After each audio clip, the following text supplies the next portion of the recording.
El libro de Urantia, documento 126, los 2 años cruciales, capítulo 3. El 15º año.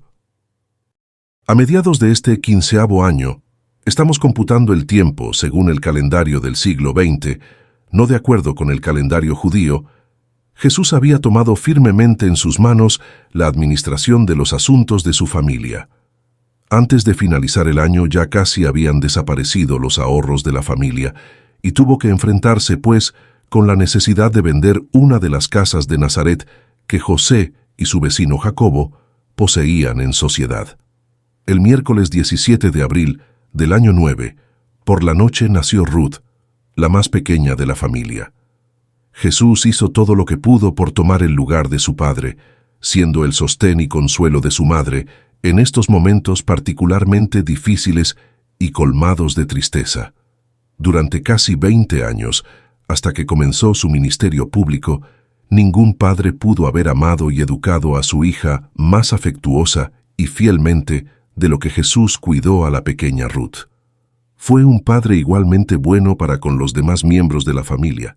Durante este año compuso Jesús la oración que posteriormente enseñaría a sus apóstoles y que muchos conocen como el Padre Nuestro. En cierto modo fue esta algo que evolucionó antes del altar familiar, pues tenían ellos muchas fórmulas de alabar y varias oraciones formales. Después de la muerte de su padre, Jesús intentó enseñar a los niños mayores que podían expresarse individualmente en sus oraciones, así como le gustaba a él hacerlo, pero no alcanzaban a entender su pensamiento, e invariablemente volvían a caer en la repetición de las oraciones aprendidas de memoria. Para estimular a los mayores entre sus hermanos y hermanas a que se expresaran espontáneamente en sus rezos, Jesús trataba de mostrarles el camino con palabras y frases sugestivas, de manera tal que, sin intención alguna por su parte, resultó que todos ellos utilizaban oraciones basadas casi enteramente en lo que Jesús les había sugerido. Finalmente, Jesús renunció a la idea de que cada uno de los miembros de su familia formule sus oraciones espontáneas, y una noche de octubre, sentando junto a la mesa baja de piedra, escribió a la luz de la pequeña lámpara en una tablilla de cedro de unos 50 centímetros de cada lado, con un pedazo de carbón, la oración que desde ese momento sería la que habría de pronunciar normalmente toda su familia. Durante este año, Jesús estuvo atormentado por pensamientos confusos. La responsabilidad familiar le había quitado por el momento toda intención de dedicarse de inmediato a los asuntos de su padre, según se le había mandado durante la visitación que ocurriera en Jerusalén. Con justicia razonaba Jesús que el cuidado de la familia de su padre terrenal tenía prioridad sobre todos los demás deberes, que mantener a su familia debía ser su primera obligación. En el curso de este año, halló Jesús en el así llamado libro de Enoc un pasaje que le sugirió la adopción futura del término Hijo del Hombre para designar su misión auto-otorgadora en Urantia. Mucho había reflexionado sobre la idea del Mesías judío y estaba firmemente convencido de que él no había de ser ese Mesías. Anhelaba ayudar al pueblo de su padre, pero no pensó nunca en conducir a los ejércitos judíos para derrocar la dominación extranjera en Palestina. Sabía que jamás ocuparía el trono de David en Jerusalén. Tampoco creía Jesús que su misión de liberador espiritual o de maestro de los valores morales se limitara únicamente al pueblo judío. Por eso, su misión de vida no podía ser de ninguna manera el cumplimiento de los intensos anhelos y de las presuntas profecías mesiánicas de las escrituras hebreas, por lo menos no de la manera en que comprendían los judíos estas predicciones de los profetas. Asimismo, estaba seguro de que nunca habría de aparecer como el Hijo del Hombre descrito por el profeta Daniel. Pero cuando le llegara la hora de salir al mundo para desarrollar su misión de Maestro Universal, ¿cómo se llamaría a sí mismo? ¿De qué manera definiría su misión? ¿Por qué nombre lo llamarían las multitudes que acabarían por creer en sus enseñanzas? Mientras le daba vueltas y más vueltas a estos problemas en su mente, encontró en la biblioteca de la sinagoga de Nazaret, entre los libros apocalípticos que había estado estudiando, este manuscrito llamado el Libro de Enoc, y aunque estaba seguro que no había sido escrito por el Enoc de antaño, le resultó muy interesante y lo leyó y releyó muchas veces. Un pasaje en particular le hizo mucha impresión, un pasaje en el cual aparecía este término de Hijo del Hombre. El autor del llamado libro de Enoc hablaba del Hijo del Hombre, describiendo la obra que habría de hacer en la tierra y explicando que este Hijo del Hombre, antes de descender a esta tierra para salvar a la humanidad, había caminado por los atrios de la gloria celestial junto a su Padre, el Padre de todos, y que le había dado la espalda a la majestad y la gloria para descender a la tierra con el fin de proclamar la salvación a los mortales necesitados.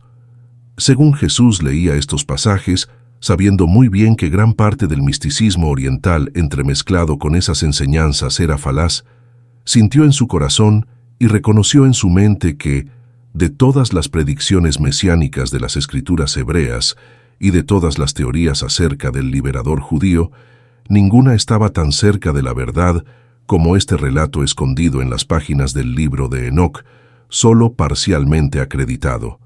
Allí mismo, y en ese mismo momento, decidió pues que adoptaría el nombre de Hijo del Hombre como título inaugural de su misión, cosa que efectivamente hizo más adelante al comenzar su ministerio público. Jesús tenía una habilidad infalible para reconocer la verdad y nunca vacilaba en abrazar la verdad, no importa de cuál fuente pareciera emanar. Por esta época ya había decidido mucho acerca de su obra futura para el mundo, pero nada dijo de estos asuntos a su madre, que seguía aferrándose a la idea de que él sería el Mesías judío. La gran confusión de la época juvenil de Jesús volvió a surgir en estos momentos. Habiendo definido en cierto modo la naturaleza de su misión en la tierra, ocuparse de los asuntos de su Padre, revelar para toda la humanidad la naturaleza amorosa de su Padre, nuevamente se puso a discurrir las muchas declaraciones de las Escrituras que se referían a la venida de un libertador nacional, un maestro o un rey judío. ¿A qué acontecimiento se referían estas profecías? ¿Acaso no era él judío? ¿Lo era o no era? ¿Era o no era él de la casa de David? Su madre afirmaba que lo era. Su padre había dictaminado que no lo era.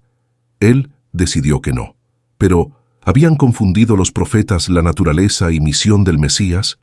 Después de todo, ¿era acaso posible que su madre tuviera razón? En la mayoría de los casos, cuando habían surgido diferencias de opinión en el pasado, ella había tenido razón. Si es cierto que él sería un nuevo maestro y no el Mesías, ¿cómo haría para reconocer al Mesías judío si apareciese éste en Jerusalén durante el tiempo de su misión terrestre? Más aún, ¿cuál habría de ser su relación con este Mesías judío? Después de emprender su misión en la vida, ¿cuál habría de ser su relación con su familia, con la comunidad y la religión judías, con el Imperio Romano, con los gentiles y sus religiones? Cada uno de estos problemas importantísimos pasaban por la mente de este joven Galileo, quien los consideraba seriamente, mientras seguía trabajando en el banco de carpintero, ganándose laboriosamente la vida y ganándola para su madre y otras 8 bocas hambrientas. Antes del fin de este año, María vio que los fondos de la familia disminuían. Delegó la venta de palomas a Santiago. Compraron una segunda vaca y con la ayuda de Miriam comenzaron a vender leche a sus vecinos de Nazaret. Sus períodos de meditación profundos, sus frecuentes viajes a lo alto de la colina para orar y las muchas ideas extrañas que Jesús proponía de vez en cuando, alarmaban considerablemente a su madre. A veces ella pensaba que el joven estaba fuera de sí, pero se tranquilizaba al recordar que él era, después de todo, un hijo de promesa y de alguna manera diferente de los otros jóvenes.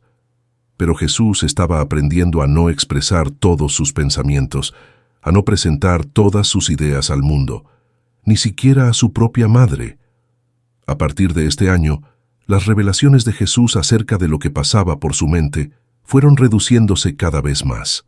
Es decir, que cada vez hablaba menos de asuntos incomprensibles para una persona corriente, cuya mención pudiera llevar a otros a considerarlo raro, diferente del común de la gente. En apariencia, se volvió un ser común y convencional, aunque anhelaba encontrarse con alguien que pudiera entender sus problemas. Deseaba tener un amigo fiel y de confianza, pero sus problemas eran demasiado complejos para la comprensión de los seres humanos que lo rodeaban. La singularidad de su situación especial le obligó a soportar a solas el peso de sus cargas.